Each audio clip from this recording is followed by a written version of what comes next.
ओम मंगलम भगवान विष्णु मंगलम गरुड़ध्वज मंगलम पुंडरीकाक्ष मंगलायतनो हरि। गुरुर्ब्रह्मा गुरुर्विष्णु गुरुर्देवो महेश्वरा गुरु साक्षात् परब्रह्म तस्मै श्री गुरुवे नमः। नमस्कार, स्वागत है आपका आचार्यवाणी में। मैं आचार्य डॉक्टर विक्रमादित्य आपके साथ हूँ। आज का विषय हमारा आचार्यवाणी चैनल के माध्यम से आपके समक्ष है। वृश्चिक राशि वालों के लिए जून का आरंभ काल ग्रह योग के अनुसार से किस प्रकार का जाता दिखाई दे रहा है। देखिए, वृश्चिक राशि वालों के स्वामी मंगल हैं और इस जून के आरंभ काल में सबसे बड़ा परिवर्तन तो आपकी राशि के दृष्टिकोण से हो रहा है। भाग्य में चल रहे मंगल जो सबसे कमज़ोर अवस्था में थे, अब वो बदलने जा रहे हैं और वो उनके बदलने के साथ साथ मंगल जो आपकी राशि के स्वामी हैं उसको देखेंगे, दृष्टि डालेंगे उस पर, और वो कहीं ना कहीं आपके अंदर मोटिवेशन, सही नया रास्ता पकड़ने के मार्ग, बुद्धि में साहस का उदय, सब प्रकार से होने का योग बनता दिखाई दे रहा है। तो सबसे अच्छी बात, जब हिम्मत जाग जाए और ग्रह आपका अपना जो जिसका घर है, जिसकी राशि है, वही ताकत में आ जाता है और वो उसको बल देना शुरू कर दे, तो कहीं ना कहीं रास्ता अच्छा होना शुरू हो जाता है। इसके साथ साथ और बहुत सारे ग्रह इस ज्येष्ठ के मास में परिवर्तन की तरफ गए। समस्त ग्रह, हम कहेंगे समस्त ग्रह परिवर्तन की तरफ गए। हर ग्रह ने कुछ ना कुछ परिवर्तन का सुंदर योग बनाया और आपकी राशि के अनुसार से उसका प्रभाव क्या होने जा रहा है वो आपको समझना चाहिए। बस थोड़ा शांत होकर काम करने का प्रयास करें तो अच्छा रहेगा। इन दिनों सूर्य आपकी राशि के दृष्टिकोण से सप्तम भाव में पदार्पण कर रखे हैं और सप्तम भाव में सूर्य जब आते हैं तो थोड़ा एग्रेशन बढ़ा देते हैं।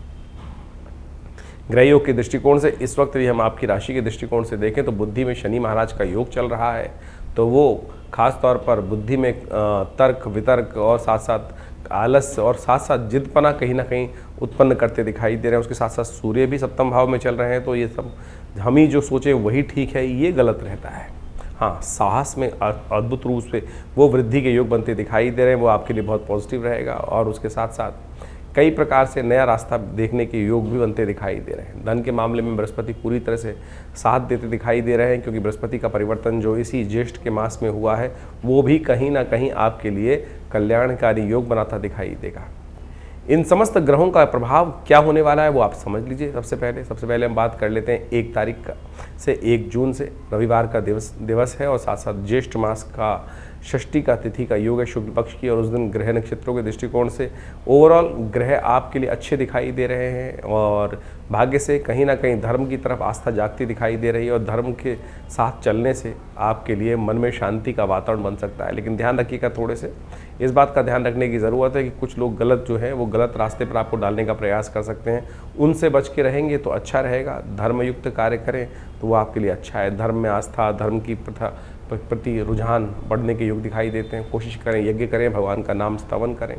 इन दिनों वैसे ही सूर्य जो है आपकी राशि में सप्तम भाव में बैठकर नवतपा का योग चल ही रहा है। रोहिणी में चलते हुए सूर्य कहीं ना कहीं थोड़ा सा एग्रेशन को बढ़ा रहे हैं, तो हो सके तो गायत्री यज्ञ करने का प्रयास करें, सूर्य को जल देने का प्रयास करें, आटे का दान करने का प्रयास करें, नमक का दान करने का प्रयास करें। बहुत सारे उपाय हैं, इनमें से जो आपके सहयोग में हो, जो आपके बस में हो, वो अवश्य करने का प्रयास करें। विवेकानंद योगाश्रम में इस दिन यज्ञ तो रहता ही है, उसमें गायत्री यज्ञ का विशेष हमने समावेश किया है। उसमें आप स्वयं बैठ सकते हैं और आश्रम पे जो यज्ञ इत्यादि होते हैं उसका कोई हम शुल्क इत्यादि किसी प्रकार से नहीं लेते हैं आश्रम में। आप आइए, बैठिए, यज्ञ में आपके कल्याण का मार्ग प्रशस्त होगा। इस दिन रवि योग भी बन रहा है, नया योग है रवि योग, विशेष तौर पर नए कार्य आरंभ करने के लिए अच्छा योग दिखाई देता है। बात कर लेते हैं 2 तारीख की, तो वृश्चिक राशि वालों के लिए 2 तारीख के लिए ग्रहों का योग भी ग्रह जन प्रभाव से अच्छा बनता दिखाई दे रहा है। साहस के बल पर अब बहुत सारे नए कार्यों को सफलता की तरफ ले जाने में अग्रसित होते दिखाई दे रहे हैं। सोमवार का अवसर, सप्तमी तिथि विद्यमान ज्येष्ठ मास के शुक्ल पक्ष की, और ये ग्रह नक्षत्रों के दृष्टिकोण से अच्छा योग बन रहा है। जितनी मेहनत उतना लाभ गारंटेड बनता दिखाई दे रहा है, तो इसलिए मेहनत से भागिए मत, और फिर लाभ भी आपके बस में रहने वाला है, कोई नहीं ले जा सकता। तो इसमें ग्रह नक्षत्रों के दृष्टिकोण से अच्छा योग बन रहा है। अश्लेषा और मघा नक्षत्र का योग है, इस बात का ध्यान रखना चाहिए। जो लोग इन नक्षत्रों में पैदा होते हैं, जैसे इन दिनों ये चल रहा है योग 1 और 2 तारीख को, तो जो लोग जातक जन्म लेंगे उनकी मूल शांति उनके माता पिता को अवश्य करानी चाहिए। और एक बात सिद्धांतिक तौर पे समझें, इस बात को हम विचार सही रूप से आपके समक्ष रखना चाहते हैं कि आमतौर पे जो मूल शांति का जो मंत्र है वो त्र्यंबक मंत्र माना जाता है। उसका विशेष तौर पे 1000 मंत्र नित्य प्रति जप होना चाहिए 27 दिन तक।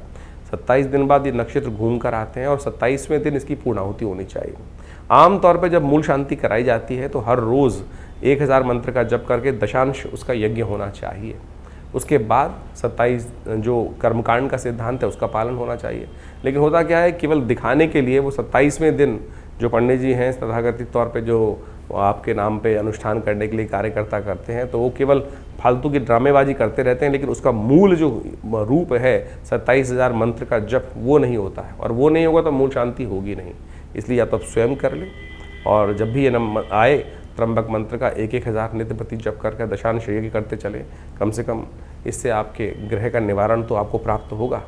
इसलिए इस बात को सैद्धांतिक तौर पे सही समझते हुए कार्य करें। 3 तारीख का दिन मंगलवार का दिन है और जेठ का मंगल बड़ा मंगल माना जाता है। ग्रह नक्षत्रों के दृष्टिकोण से वृश्चिक राशि के तो स्वामी ही मंगल महाराज हैं, और वो पूर्ण रूप से जिस प्रकार से इस वक्त कमज़ोर अवस्था में चल रहे हैं, तो उनको थोड़ी ताकत देने की ज़रूरत है। और जब तक ताकत नहीं आएगी तो कैसे सामर्थ्य कैसे बनेगा। इस वक्त ग्रह नक्षत्रों के दृष्टिकोण से सब कुछ बढ़िया है, लेकिन सही लाभ होने के योग भी हैं, लेकिन जो हिम्मत है वो साथ नहीं दे रही है। थोड़ा सा आलस, एक तो मौसम गर्म और उसके बाद आप कार्य पूरे नहीं करेंगे तो फिर थोड़ी सी हिम्मत भी नहीं साथ नहीं दे रही है, तो उसके बाद फिर कार्य में सफलता कैसे मिलेगी, इस बात का आपको ध्यान रखना है। कोशिश ये करें बुढ़वा मंगल जो चौथा बुढ़वा मंगल का योग बन रहा है, बड़ा मंगल का योग बन रहा है, इसका लाभ उठाने का प्रयास करें। इस दिन एक और ग्रह योग का परिवर्तन का योग बन रहा है। मंगल के नक्षत्र में ही मृगशिरा नक्षत्र में बुध ग्रह प्रवेश करते दिखाई दे रहे हैं, और ये बुध का प्रवेश मंगल के सानिध्य में आपकी राशि के स्वामी में होता दिखाई दे रहा है, वो बहुत अच्छा है। लेकिन बुध अभी अस्त चल रहे हैं, थोड़ी बुध को ताकत दीजिए, हरी चीज़ों का दान कीजिए तो अच्छा रहेगा। वैसे चौथा बुढ़वा मंगल खास तौर पे और उसके साथ धूमावती जी की जयंती भी है, तो इसका महात्म शास्त्र में अद्भुत बताया गया है, उसको आपको समझना चाहिए। लेकिन इस वक्त सबसे बड़ा योग जो बन रहा है वो आप भी समझ लें, चौथा बुढ़वा मंगल योग है। मंगल का ये ज्येष्ठ में जो मंगल पड़ते हैं वो सारे के सारे विशेष मंगल, बड़े मंगल माने जाते हैं। हनुमान जी ने सुंदर रूप से भगवान राम का दर्शन इस ज्येष्ठ के महीने में किया, और उन्होंने विशेष तौर पर हनुमान जी की सुंदर आराधना करने का योग बनता है। हमने विवेकानंद योगाश्रम में इन पाँचों इस बार ज्येष्ठ के महीने में 5 बुढ़वा मंगल पड़े, बड़े मंगल, तो हमने उन सब में सुंदर रूप से सुंदरकांड का पाठ रखा है, आप भी उसमें सम्मिलित हो सकते हैं। और साथ साथ आज धूम्रावती जी की जयंती भी है। जब जीवन में कष्ट समाप्त होने के योग बना ही ना रहे हों, ऐसे कई बार योग बन जाते हैं, जीवन में कष्ट ठीक हो ही नहीं पा रहे हैं किसी भी कारण से, तो ऐसे में कोशिश ये करें आप विशेष तौर पर ऐसे में भगवती धूम्रावती का ध्यान करने का प्रयास करें। भगवती धूम्रावती 10 महाविद्या के अंतर्गत महाविद्या का अंतर्गत उनको स्थान दिया गया है, और जिस समय में जैसे बगलामुखी इत्यादि भगवती के स्वरूप हैं, ऐसे ही धूम्रावती भगवती समस्त ऐसे कष्टों जिनको जो सिर से ऊपर पानी जब निकल जाए तब इनके मंत्रों का प्रयोग करना चाहिए, और जिससे आपके दुसाध्य कार्य पूर्ण होने की तरफ जा सकें, चाहे मुकदमे के कार्य हों, चाहे वो संसारिक तौर पे कष्टों के कार्य हों। तो ये भगवती के वो स्वरूप हैं, इसमें इनका ध्यान करके पूजन कर लेने से, अनुष्ठान करने से वो समस्त सिद्धांतिक तौर पर कष्ट पूरे होने के योग बनते हैं। तो वृश्चिक राशि वालों, अब आप जान लीजिए आपकी राशि के दृष्टिकोण से आपने समझा कि किस प्रकार से चौथा बड़ा मंगल जो है उसका महत्व क्या है, और साथ साथ माँ भगवती दुर्गा के स्वरूपों के विभिन्न स्वरूपों की जो स्वरूप है उनका किस प्रकार से आप लाभ ले सकते हैं। 4 तारीख की बात कर लेते हैं। 4 तारीख के दिन बुधवार का अवसर, तो वृश्चिक राशि वालों के लिए गृह योग विशेष तौर पर जो बन रहा है वो लाभ की तरफ अग्रसित करता दिखाई दे रहा है, लाभ की तरफ आगे बढ़ता दिखाई दे रहा है। ऐसे में विशेष तौर पर दूध का दान, गरीबों में दूध का दान करना आपके लिए बड़ा कल्याणकारी रहेगा। चंद्रमा परिवर्तन की तरफ जा चुके हैं, और ये परिवर्तन विशेष तौर पर आपके लिए कहीं ना कहीं रास्ता अच्छा खुलता दिखाई दे रहा है। इस दिन महेश नवमी है, और भगवान शंकर का सुंदर रूप से स्तवन कर आप अनेक कष्टों से निवृत्ति की योग बना सकते हैं। दूध से भगवान का अभिषेक करें, वो अच्छा रहेगा। बुधवार का दिन है और बुध महाराज इन दिनों अस्त चल रहे हैं, तो कोशिश ये करें हरी चीज़ों का विशेष तौर पर दान करने का प्रयास करें। हो सके तो दुर्वा भगवान को अर्पित करें, गणेश जी को अर्पित करें, ये भी बुध का उपाय बड़ा अच्छा माना जाता है। 5 तारीख का दिन ग्रह नक्षत्रों के अनुसार से किस प्रकार से वृश्चिक राशि वालों के लिए रहेगा वो जान लीजिए। बृहस्पतिवार का दिन है, दशमी तिथि, और दशमी तिथि बेहद खास है, यानी संपूर्ण पूरे वर्ष में ये तिथि दशमी तिथि दशम पापम हरति दशहरे की तिथि मानी जाती है, और गंगा दशहरे के रूप में ये तिथि वर्णित है। और शास्त्र के दृष्टिकोण से आपकी राशि के दृष्टिकोण से ग्रह योग क्या कह रहे हैं वो भी आप जान लीजिए। आपकी राशि के दृष्टिकोण से इस वक्त ग्रह योग जो बना रहे हैं, थोड़ा सा आपको सुख में कहीं ना कहीं कोई ग्रह थोड़ा सा कष्ट देने के योग बनाता दिखाई दे रहा है। सुख में कहीं ना कहीं प्रकार सब कुछ होते हुए भी राहु महाराज जब से आपके यहाँ पर आए होंगे तो वो कहीं ना कहीं सब कुछ होते हुए भी कहीं ना कहीं ग्रास लगाते दिखाई दे रहे हैं। शाम के समय को काम किया कीजिए, भगवान शंकर के मंदिर में जाके एक आध मूली का दान कर दिया करें, वो बहुत ज़रूरी रहेगा। गंगा दशहरा भी इस दिन है, साथ साथ भगवान बटुक भैरव जी की जयंती है। और ये बटुक भैरव जी का स्वरूप जो है ना, बड़ा दिव्य स्वरूप माना जाता है। कई बार हमारे जीवन में कैसी नज़र लग जाती है कि चलता हुआ काम रुक जाता है, ऐसे में भैरव जयंती, बटुक भैरव, भैरव जयंती नहीं, बटुक भैरव जयंती। भैरव जी वैसे तो विकराल रूप में माने जाते हैं, लेकिन बटुक भैरव जो है वो बड़े सौम्य रूप में है। इनका महात्म्य शास्त्र में अद्भुत बताया गया। इस दिन का महत्व भी बड़ा अद्भुत है। इस दिन गंगा जल का दान, गंगा जल का स्नान बड़ा कल्याण करता है। शास्त्र में अनेक अनेक बातें इस तिथि के बारे में वर्णित हैं, वो भी आप जान लीजिए। इन दिनों ग्रह नक्षत्रों के दृष्टिकोण से उपाय भी कुछ खास कर लेने चाहिए, तो ये उपाय जो है वो नोट कर लीजिए। देखिए, इस दिन खासतौर पे गंगा दशहरे का योग बन रहा है, बटुक भैरव जयंती का योग बन रहा है। ये दोनों त्यौहार जो है बहुत इंपॉर्टेंट है, बहुत महत्वपूर्ण है। जो विशेष तौर पर दशमी के दिन पड़ते हैं।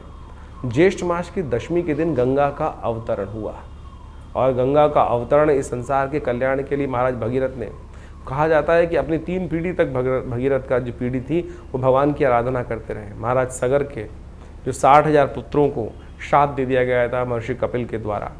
और जब कहा जाता है कि जब सत्ता आती है तो कोई भी व्यक्ति जो है वो मदमस्त हो जाता है। तो इंद्र ने एक चाल चली, महाराज सगर ने यज्ञ इत्यादि रखा था, बहुत बड़ा अश्वमेध यज्ञ रखा था, और अश्वमेध यज्ञ के अंतर्गत विभिन्न प्रकार से अपने उस राज्य को सुव्यवस्थित करने के लिए, समृद्धि की पराकाष्ठा प्राप्त करने के लिए महाराज सगर ने अश्वमेध यज्ञ रखा। 100 यज्ञ रखे गए, और अंत में उस संपूर्ण संसार में विजय प्राप्त करने के निमित्त, धर्मयुक्त ध्वजा फहराने के निमित्त घोड़ा छोड़ा जाता था। वो घोड़ा जहाँ जहाँ जाता था वो राज्य समस्त थे, वो राजा का आधिपत्य स्वीकार करते थे। तो कहा जाता था कि वो जो घोड़ा पकड़ लेता था उसके साथ युद्ध होता था। तो वो जो घोड़ा था, इंद्र ने क्या किया, उसको चुराकर उस घोड़े को महाराज जहाँ पर कपिल मुनि विश्राम कर रहे थे, कपिल मुनि साधना कर रहे थे, वहाँ ले जाके बांध दिया। महाराज सगर के पुत्र जगह जगह घूमते घूमते वो ढूंढते ढूंढते घोड़े को पहुँचे, और महाराज कपिल जहाँ पर साधना रत थे वहीं जाके बांध दिया। जब सत्ता में मदमस्त थे, इतना बड़ा यज्ञ चल रहा था, और महाराज सगर से बड़ा प्रतापी राजा कौन था उस वक्त? उनके पुत्र, 60,000 पुत्र वहाँ पहुँचे। तो उन्होंने महाराज कपिल मुनि को पहचाना नहीं, उपहास कर दिया कि अरे साधना करने बैठ गए हो, वट समान हो गए हो, और ये चोरी करने का कार्य करते हो। शांत झील में पत्थर मारने का प्रयास कर रहे थे। कपिल मुनि की साधना किसी प्रकार से टूटी, और उन्होंने क्रोधवश उन जैसे ही सगर पुत्रों को, अहंकारी सगर पुत्रों को देखा, उन सबको भस्म कर दिया। उस तप, जो योग तप के बल से वो सब के सब भस्म हो गए वहाँ पर। महाराज सगर को जब ये पता चला तो उन्होंने बहुत प्रयास किया, लेकिन जब जो कार्य हो चुका था, लेकिन अब उनकी मुक्ति का मार्ग जरूर चाहिए था। उनकी मुक्ति हो सकती थी गंगा जल से ही, गंगा के पदार्पण से ही। तो उनकी समस्त पीढ़ियाँ लगातार 3 पीढ़ी तक उनकी पीढ़ियाँ माँ भगवती गंगा को प्रसन्न करने का कार्य करती रहीं। और जब माँ गंगा का प्राकट्य भगवान के सुंदर श्री चरणों से निकली हुई, भगवान की जो कहा जाता है कि गंगा की उत्पत्ति कथा भी बड़ी विचित्र है, वो समझ लेनी चाहिए कथा कितनी सुंदर रूप से भाव से शास्त्रों में बताई गई है। वामन अवतार के समय में जब भगवान ने 3 पग में समस्त भूमि को नाप लिया था, तो जब भगवान विष्णु का वो पग जो था वो ब्रह्मलोक पहुंचा था, तो तब ऋषि साक्षात ब्रह्मदेव ने उन चरणों को धोने के बाद अपने कमंडल में जो जल रख लिया था वही गंगा थी, वही गंगा बनी। और जब महाराज भगीरथ ने भगवान को प्रसन्न किया ब्रह्मा को, तो भगवान ब्रह्मा ने उस कमंडल जल से वो जल जो था वहीं से गंगा जी को भगीरथ को दिया। लेकिन समस्या ये थी कि वो वेग जो था वो कौन स्वीकार करता? उस धरा पर जब वेग पड़ता तो पृथ्वी फट जाती। तो भगवान शंकर की साधना करके भगवान शंकर को प्रसन्न किया गया कि भगवान शंकर ने अपनी जटाओं में उस गंगा जी को समाया, और उसके बाद वहाँ से गंगोत्री से निकलकर जैसे जैसे वो आगे चलती हैं, तो ये गंगा के पदार्पण की सुंदर कथा है। कहा जाता है दशम पापम हरति दशहरा।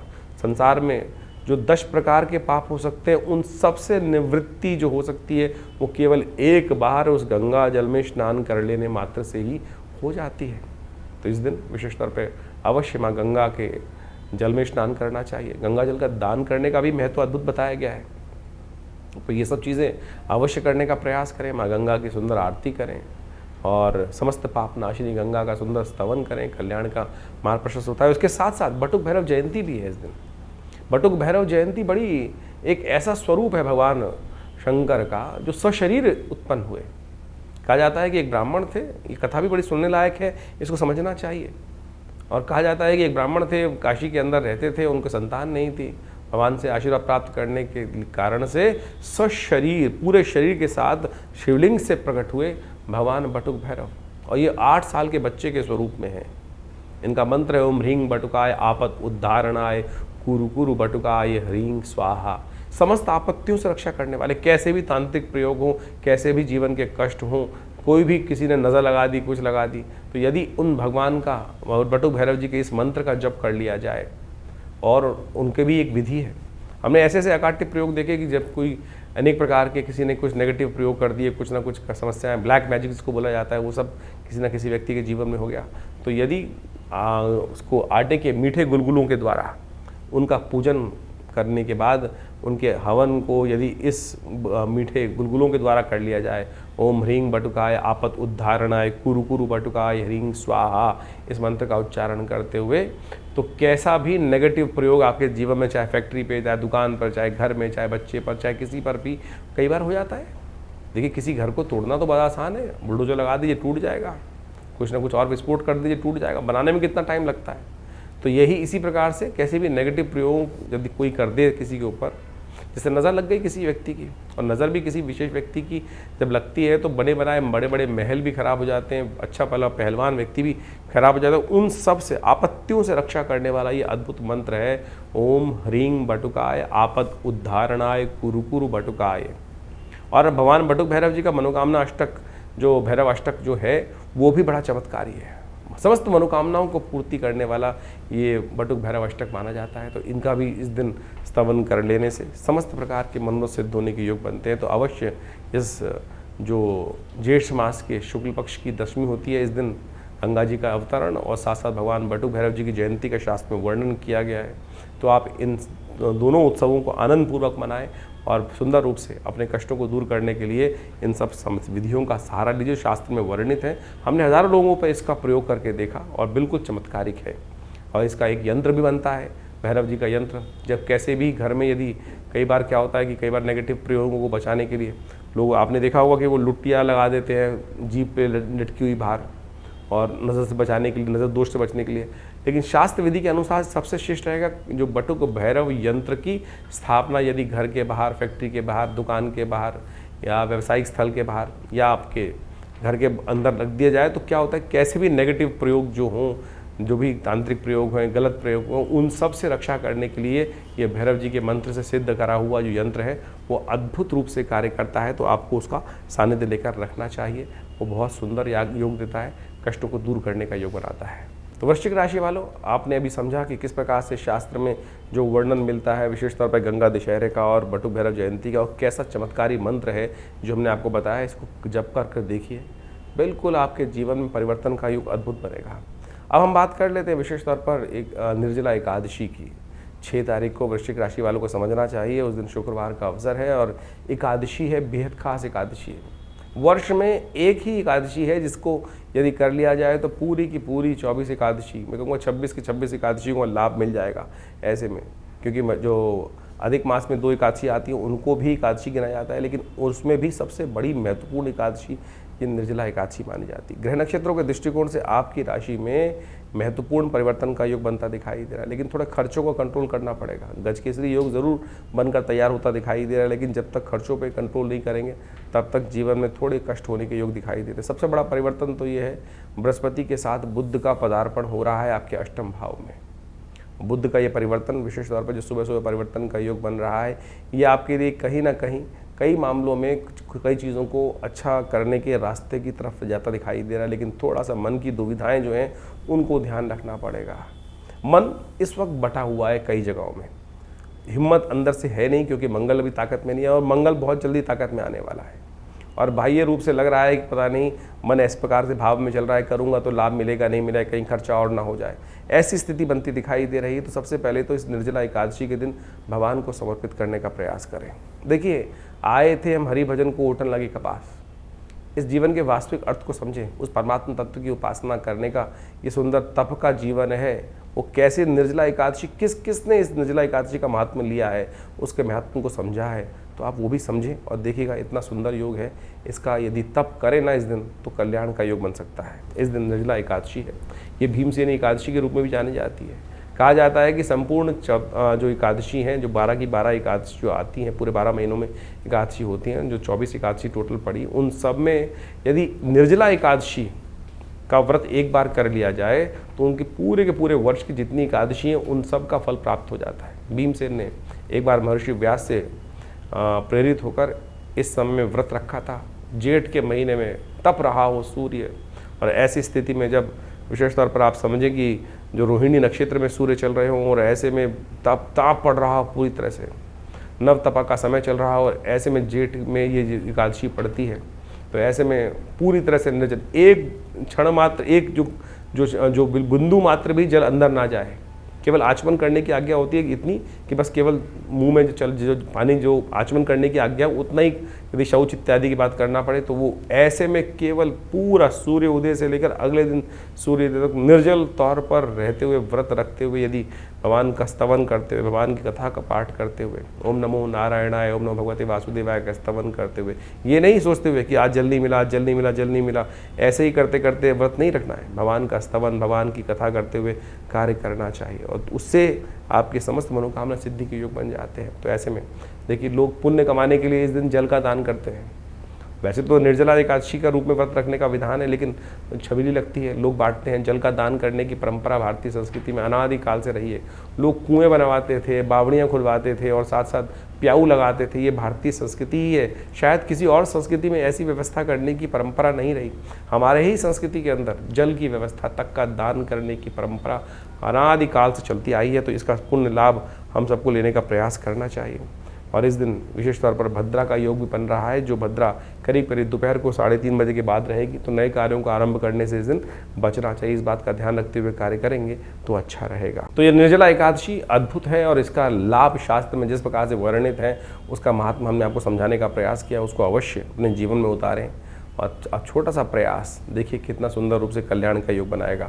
7 तारीख की बात कर लेते हैं। वृश्चिक राशि वालों के लिए शनिवार का अवसर है, और द्वादशी तिथि उदया तिथि के रूप में विद्यमान है। गजकेसरी योग आपकी राशि में बना ही हुआ है, लेकिन ठीक है, 12वें भाव में बना है तो थोड़ा सा 50% तो अच्छा बनता दिखाई दे रहा है। यदि खर्चे कंट्रोल कर लोगे तो अच्छा रहेगा। जुर्माने की बात ना करें, सही ऑर्गेनाइज वे में काम करने का प्रयास करें। सबसे बड़ा परिवर्तन उसके साथ साथ जो होने का योग है, आपके मंगल का परिवर्तन, जिसके बारे में कार्यक्रम के आरंभ में हमने बताया। मंगल महाराज परिवर्तन की तरफ जा रहे हैं, वो दशम भाव में प्रवेश करते दिखाई दे रहे हैं। दशम भाव में मंगल आपके राशि को देखेंगे, अपने घर को देखेंगे, और वो उसमें नई शक्ति का उदय करते दिखाई दे रहे हैं। इसके साथ साथ शनि महाराज भी अपने ही नक्षत्र में चलते हुए उसके द्वितीय चरण में प्रवेश कर रहे हैं, उत्तरा भाद्रपद नक्षत्र के।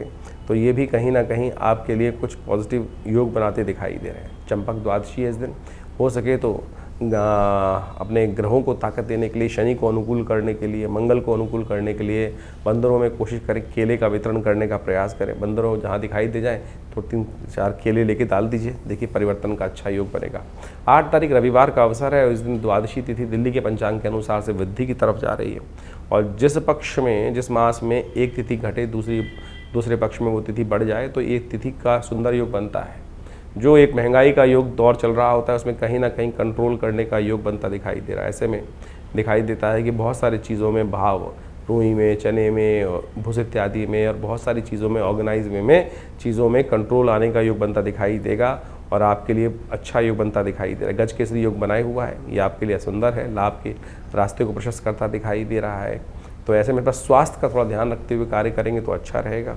रवि प्रदोष है इस दिन, और सबसे बड़ा परिवर्तन एक और हो रहा है कि सूर्य महाराज जो रोहिणी नक्षत्र में चल रहे थे, उससे निकल कर अब मृगशिरा मंगल के नक्षत्र में प्रवेश कर रहे हैं, आपकी राशि में प्रवेश कर रहे हैं, और ये कहीं ना कहीं उसके नेगेटिव प्रभाव को कम करने का रास्ता आपको मिलेगा। रवि प्रदोष है, शाम को हो सके तो गंगा जल से, सुंदर ठंडे गंगा जल से भगवान का अभिषेक करें, भगवान शंकर का, ये रवि प्रदोष कीर्ति की वृद्धि करता है, रुके हुए कार्य को गति देने के योग बनाता है। 9 तारीख सोमवार का अवसर, इस दिन त्रयोदशी तिथि उदया तिथि है और ग्रह नक्षत्रों के दृष्टिकोण से आपकी राशि में ही चंद्रमा महाराज प्रवेश करते दिखाई दे रहे हैं और उसके साथ साथ बुध का भी परिवर्तन नक्षत्र के अनुसार से हो रहा है। राहु के नक्षत्र में बुध का प्रवेश हो रहा है और सर्वार्थ सिद्ध योग भी बना हुआ है। ये परिवर्तन ओवरऑल आपके लिए नई एनर्जी को गेन करते दिखाई देंगे, लेकिन फिर भी थोड़ी बुद्धि जो है वो आपको कहीं ना कहीं धोखा दे सकती है। बुद्धि का साथ शांत होकर लेने का आपको प्रयास करना चाहिए। इसके लिए अच्छा रहेगा एक छोटा सा काम करने का प्रयास करें। दही से भगवान शंकर का अभिषेक करें या दही का दान करें।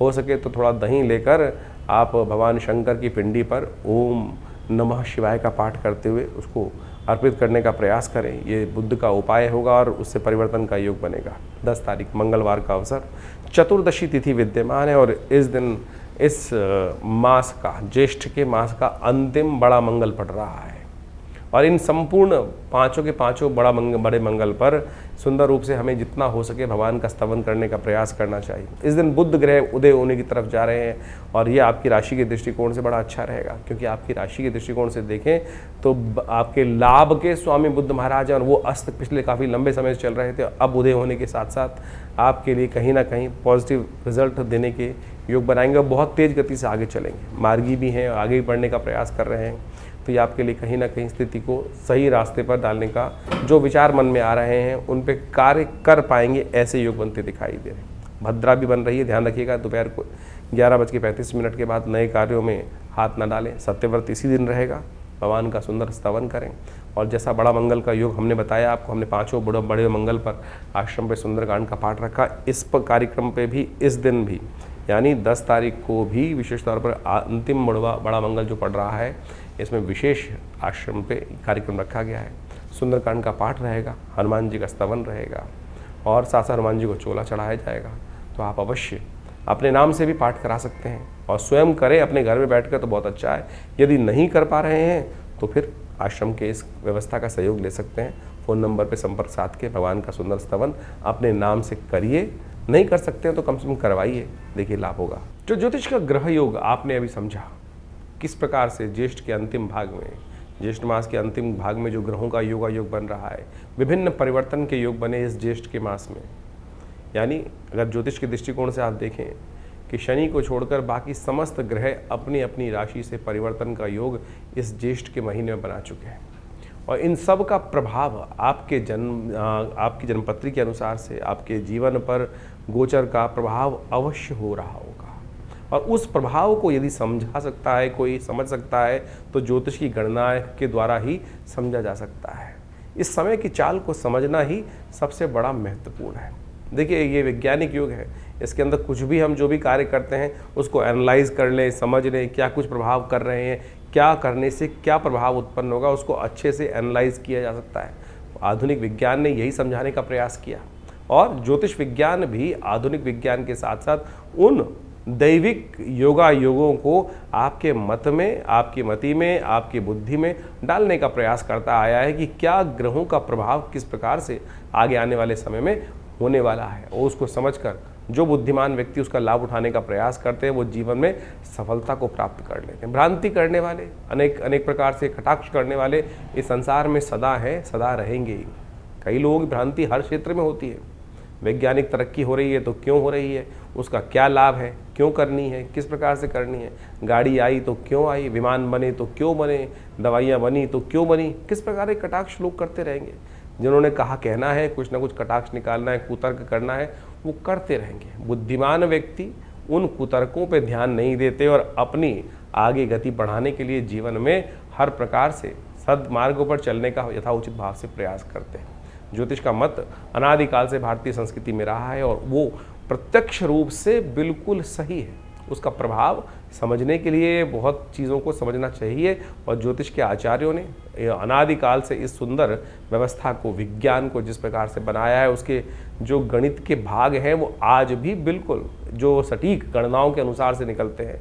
सोचें कि अनादिकाल में जिस प्रकार से हमारे ऋषि मुनियों ने केवल गणित के सूत्रों को लगाकर उन व्यवस्थाओं को, आकाशीय मंडल में घटने वाले उस योग को उन गणित की गणनाओं के माध्यम से जो कागज़ों पे उतारा, वो बिल्कुल आज भी प्रत्यक्ष रूप से 100% सत्य निकलता है।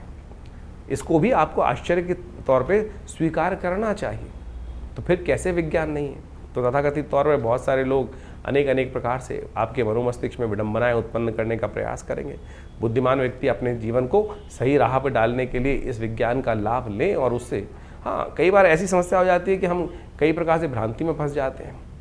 अब ज्योतिष के अंदर एक कारण जानने का रास्ता बचा है कि जीवन में घटना क्यों घट रही है। ज्योतिष के अंदर जो योगा योग है उसको कर्म के द्वारा बदला जा सकता है। कि सैद्धांतिक तौर पे मान लीजिए आपकी जन्मपत्री में कई बार क्या होता है कि किसी कुंडली में बहुत अच्छे योग हैं, किसी कुंडली में बहुत खराब योग हैं, लेकिन फिर भी वो अच्छे योग कार्य नहीं कर रहे हैं और जो खराब योग हैं उनका प्रभाव जीवन में ना चाहते हुए भी हो रहा है। कारण क्या है? कारण है कर्म, सही दिशा में किया गया कर्म।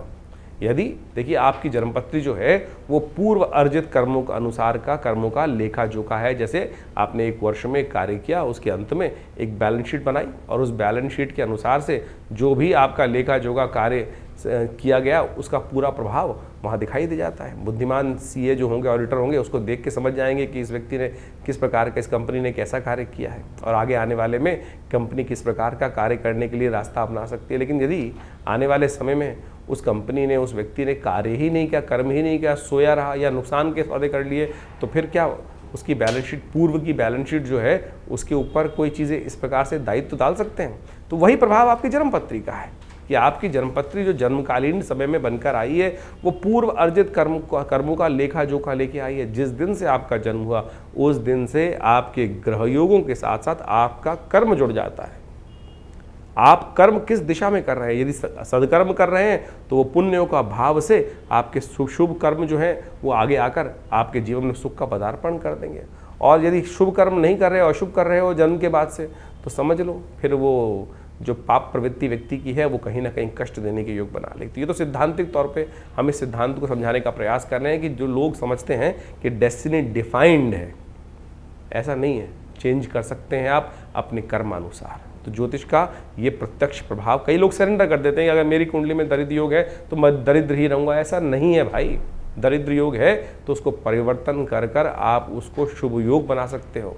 और अगर राजयोग है और आप कर्म नहीं करोगे, सोए रहोगे, शुभ उसका लाभ लेने का प्रयास नहीं करोगे, अशुभ कर्म करते रहोगे, तो फिर वो राजयोग सब समाप्त भी हो जाएगा। शुभ योग, धन का योग समाप्त भी हो जाएगा, छन्नी भी बन जाएगा। तो ये आपको सही रूप से समझ लेना चाहिए कि ये सब कर्म का खेल है और कर्म के साथ आपका हर चीज़ जुड़ा हुआ है। शास्त्र में कहा गया ना, अवश्यमेव भोक्तव्यम कृतम कर्म शुभाशुभम। तो इसको हमें सत्य रूप से समझ लेना चाहिए।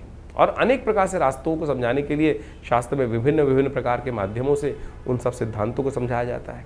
और हम समझें कई बार कुंडली के अंदर बड़े प्रकार के दरिद्र योग बने हुए हैं, केमुद्रम योग हैं। लोग चाहते हैं, बड़ी विचित्र स्थिति है कि ज्योतिषी के पास आके लोग किसी भी विज्ञान पे जाते हैं, चमत्कार की बात करते हैं कि चमत्कार कर दीजिए बस कुछ। अरे भाई, चमत्कार नाम की चीज़ इस संसार में कुछ नहीं होती है। अगर आप चमत्कार ज़्यादा बात करोगे तो बहुत सारे लोग हर शाख पे इतने शातिर लोग बैठे हैं, वो कहीं ना कहीं आपको कष्ट में डालने के योग बना देंगे। तो इसलिए सबसे पहले अपने मस्तिष्क से, अपने विचारों से इस बात को हटा दीजिए कि चमत्कार कोई कर सकता है। सैद्धांतिक तौर पे कार्य किया जा सकता है, सैद्धांतिक तौर पे आपको कार्य समझा सकता है। हर चीज़ का प्रभाव है, क्या वो नग है, क्या वो मंत्र है, क्या वो दान है, क्या वो पुण्य है, किसी प्रकार से औषधि का उपयोग है। हर चीज़ का कहीं ना कहीं एक वैज्ञानिक विश्लेषण है। सैद्धांतिक तौर पे उसको समझा जा सकता है कि कैसे कार्य किया। अब इस कार्य को समझने में किसी को दिक्कत हो तो वो उसको चमत्कार का नाम दे देता है। तो इसलिए इस बात को सही समझ लें कि चमत्कार नाम की कोई चीज़ होती नहीं है। जिस चीज़ का वैज्ञानिक विश्लेषण हमको समझ में नहीं आ रहा है, प्रोसेस समझ में नहीं आ रहा है, तो हम उसको तथाकथित तौर पे चमत्कार की गणना में ला के खड़े कर देते हैं। तो इस तरह से आप अपने ग्रहों को सही से समझें। तो ज्येष्ठ का महीना जो हमने आपके समक्ष रखा, ये बहुत पुण्य आने वाला महीना है। इसमें निर्जला एकादशी, इस शास्त्र में कहा गया है कि केवल एक जल का दान, आपके धन के नहीं, जल का दान कहा गया। सोचें, जल तो यथेच्छ मात्रा में अभी तो संसार में व्याप्त है, लोटा भरो और एक जल का दान दे दो, वही सबसे श्रेष्ठ दान कहा गया है। निर्जला एकादशी का सुंदर व्रत इस एकादशी इन ज्येष्ठ के मास में आता है। गंगा का पदार्पण इस ज्येष्ठ के मास में हुआ, जिसे गंगा दशहरा कहा जाता है। दशम पापम हरति दशहरा, केवल एक डुबकी मात्र उस गंगा जल में ले लेने से आपके समस्त अनेक कर्मों में किए गए जो कर्म हैं, दशम पापम हरति दशहरा, यानी समस्त पापों से निवृत्ति का मार्ग ये दशहरा केवल जल से स्नान करने से प्राप्त हो जाता है। तो सोचें कितना सुंदर भारतीय संस्कृति ने अपने शास्त्रों के माध्यम से उस सिद्धांत जीवन के रहस्य को समझाने का प्रयास किया है। लेकिन हम तथाकथित तौर पर केवल हर चीज़ में विद्वत जनों को गाली देने का काम करते रहते हैं कि नहीं जो इस प्रकार से हमारे सनातन के लोगों ने, आचार्यों ने कहीं ना कहीं गोरख धंधा बना दिया, ये कर दिया, वो कर दिया। तो इस बात को, भ्रांति को हटाने का प्रयास करें, अपने संस्कृति के प्रति उलाहना ना दें। हमने संस्कृति के प्रति क्या किया वो समझने का प्रयास करना है हमको, तो वो अच्छा रहेगा। संस्कृति तो बड़ी सुंदर है, परिष्कृत है, सुंदर है, सुनियोजित है, सुसज्जित है, तो हम उसको सुंदर रूप से अपनाने का प्रयास यदि कर लें तो बहुत अच्छा रहेगा। तो आप हमारे शास्त्र मतों को, हम अपने अनेक कथाओं के माध्यम से इन समस्त ज्योतिष के रहस्यों को आपके समक्ष रखने का प्रयास करते हैं, वैदिक कथाओं के माध्यम से उनको समझाने का प्रयास करते हैं। यदि आप इन सब सिद्धांतों को समझ लें तो आपको पूर्ण रूप से अपनी संस्कृति के प्रति विश्वास भी जगेगा, श्रद्धा भी जगेगी, और उससे आप जानकर अपने आप को भी अच्छा लाभ देंगे और हमारे समाज को भी लाभ देंगे। तो ज्योतिष विज्ञान के द्वारा इन समस्त सिद्धांतों को समझ लीजिए और अपनी जन्मपत्री को अच्छे से समझिए। अपनी जन्मपत्री के अनुसार से चीज़ों को समझते हुए अपने जीवन के फील्ड को समझने का प्रयास करें, किस क्षेत्र में कार्य कर रहे हैं। कई बार क्या होता है, हम जीवन में कौन से क्षेत्र के कार्य करने आए थे और कहाँ भटक जाते हैं। बचपन से ही, बाल्यकाल से ही हमको अपने जीवन के लक्ष्य को समझना चाहिए कि मैं किस चीज़ के लिए बना हूँ, मैं कौन से कार्य करने के लिए। नहीं तो क्या होता है, जीवन में व्यक्ति भटकता रहता है और फिर जाके 40-50 साल बाद उसको एक दिशा प्राप्त होती है।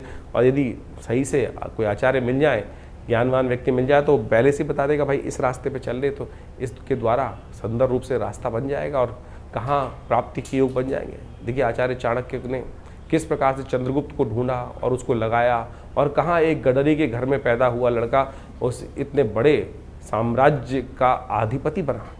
तो इसलिए ये ज्योतिष के मत के अनुसार से, आचार्यों के मत के अनुसार से, उनके आशीर्वाद से हमें चलने का प्रयास करना चाहिए। और ये समस्त विज्ञान जो है, भारतीय संस्कृति का विज्ञान अपने आप में बहुत सुंदर है, और उसी का प्रतिपादन हम लोगों ने अपने विवेकानंद योगाश्रम में अनेक वर्षों से यहाँ शोध के द्वारा करने का प्रयास किया। हमारे आश्रम के द्वारा सद्गुरु आचार्य श्री केशव देव जी की सानिध्य में रह के बहुत सारे विज्ञानों पर शोध किया गया, योग के ऊपर, मुद्राओं के ऊपर, मंत्र विज्ञान के ऊपर, यज्ञ विज्ञान के ऊपर, और सहस्त्रों किताबें, मतलब करीब 100 के करीब किताबें हमारे संस्थान के द्वारा से प्रकाशित की गई हैं। बहुत सारे अनुसंधान कार्य चलते हैं। तो आप भी विभिन्न समय पर विभिन्न यज्ञों इत्यादि में जो हम आपको सूचना देते रहते हैं, और उसके बारे में आप आकर जुड़ सकते हैं।